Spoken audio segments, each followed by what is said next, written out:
Now, another astounding CSISD staff member is Mr. Scott Ireland from Oakwood Intermediate School. He competes in super marathons. Now, these aren't just your normal 26.2 miles. I'm talking hundreds of miles. Now, if that's not astounding, then I don't know what is. So, if y'all will, please help me to welcome Mr. Scott Ireland to the stage. Had you met me 7 years ago, you would have encountered a visibly different person. At that time in my life, I had made a number of choices I would come to regret and for which my body would pay the price. Chief among these choices with negative consequences was the decision to basically stop living any form of a healthy lifestyle. After graduating from high school, I started eating whatever I wanted, whenever I wanted.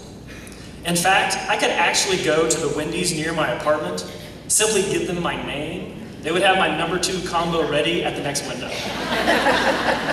Compounding the detrimental effects of eating unhealthy food virtually every single day was my equally troubling and idiotic decision to start smoking cigarettes. Now, fast forward to the year 2004. After almost 9 years of smoking 2 packs of cigarettes daily, eating processed foods that were high in fat and sugars, and thinking of exercise as a dirty word, I was dramatically overweight. In fact, I was unable to walk up a flight of stairs without losing my breath. It was at this point in my life I knew I needed to make fundamental changes. My path to a healthier way of living began on New Year's Eve 2003. I, like so many others, decided to create a New Year's resolution. I resolved to forever give up cigarettes. That night, I went to bed determined to make positive changes in all aspects of my life. The next few months were filled with constant thoughts and struggles over the changes to my lifestyle that were needed, as well as how to bring about these changes.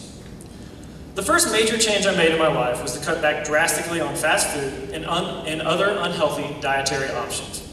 I did remain true to my commitment to never smoke again. However, I realized that when I took away my habit of smoking roughly 40 cigarettes a day, I had a lot of free time. I knew I needed something to replace that habit, and I decided to replace one addiction for another. Of all things, I decided I was going to become a runner.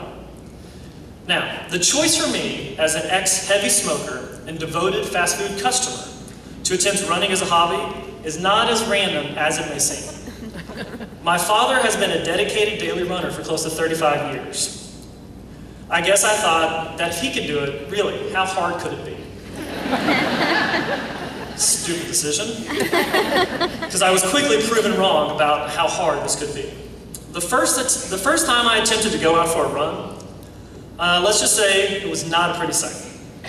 In fact, I believe I was able to manage a whopping 4/10 of a mile, and that took me 10 minutes. The reason I was forced to stop was the fact that I thought my lungs were burning so badly they may try to escape from my chest. I returned home from my first attempt to run disheartened and disappointed.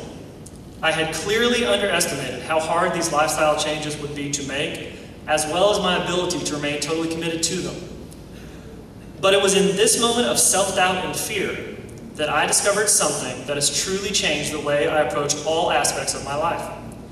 I realized that no matter where I was in 2004, overweight and dealing with the impact of smoking and zero exercise for close to a decade, all the limitations and obstacles for me to change were truly self-imposed. No one could stop me from becoming the person I wanted to be other than my own fears and doubts. I was determined to never again convince myself that any challenge put in front of me was too hard, too challenging, or simply too much to try. I would no longer limit what I was capable of achieving, either in running or in life. This newfound determination to face obstacles head-on and not allow myself to limit my own ability led me to register for my first marathon. My intention was to run 26.2 miles almost 1 year to the date that I had quit smoking. Completing my first marathon became my sole focus. I dedicated 5 days a week to training, and by the time the gun went off for the race to begin, I was ready.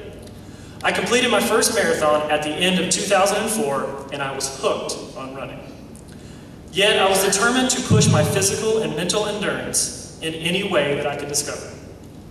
Luckily, by 2009, I had found the perfect avenue for me to continue setting larger running goals that tested the limits I placed on myself. This desire to test the boundaries of my comfort level led me to the world of trail running in 2009. Now, for those of you who are unaware, we'll call you the normal sane people. What trail races are?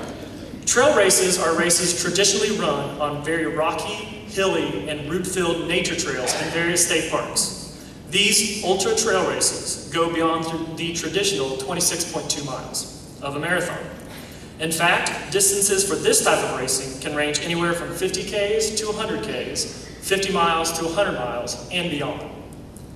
My focus and dedication to running, living a healthy lifestyle, and not allowing challenges to hinder my efforts were the foundation for me having the most productive year of running and racing this past year.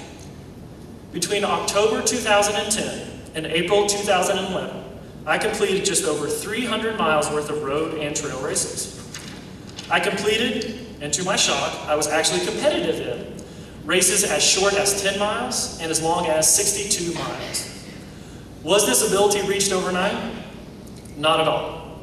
It was only after I stopped allowing myself to limit the goals I could reach that I was able to run these types of races, and in turn realized that I could accomplish anything I set my focus on. It is my sincere desire that after listening to my personal journey from an unhealthy, overweight smoker to an ultra runner, that everyone may realize the intrinsic importance and value of establishing goals that seem out of reach. As you have heard from my story, when you set a goal, either a professional one or a personal one, and that goal seems unattainable, if you focus all of your energy and resources to completing this goal, you will. And you may find, as I have with running, that reaching these goals often demonstrate an inner strength and determination that will allow you to go farther than you ever conceived to be possible. Thank you.